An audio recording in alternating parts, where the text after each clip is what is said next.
Sampung bayan naman sa Abra at Kalinga, tinukoy ng PNP na potensyal na election areas of concern sa May 2025 midterm elections. Detalye ng balita mula kay Romy Gonzalez sa RH41. Romy?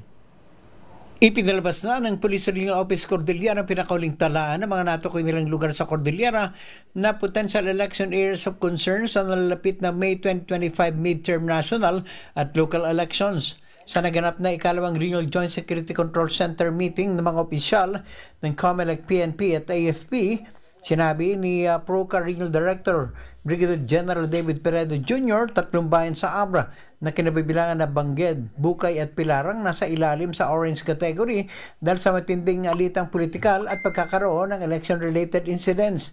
7 bayan naman ang nasa ilalim sa yellow category. Kinabibilangan ito ng Lagayan, Pidigan, Tayom, Tineg, Dolores at Lagangilang sa Abra at Lubuagan sa Kalinga dahil ito sa intense political rivalry at pagkakaroon ng election-related incidents ng mga nakalipas na halalan.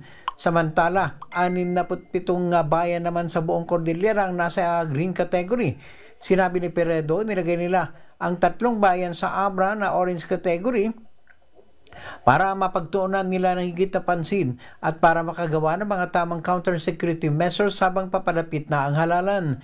Samantala, merong 7 na italang lumabag sa ipinapatupad na COMELEC gun ban sa Cordillera, 1 sa Abra, Benguet at Mountain Province at 4 naman sa Kalinga.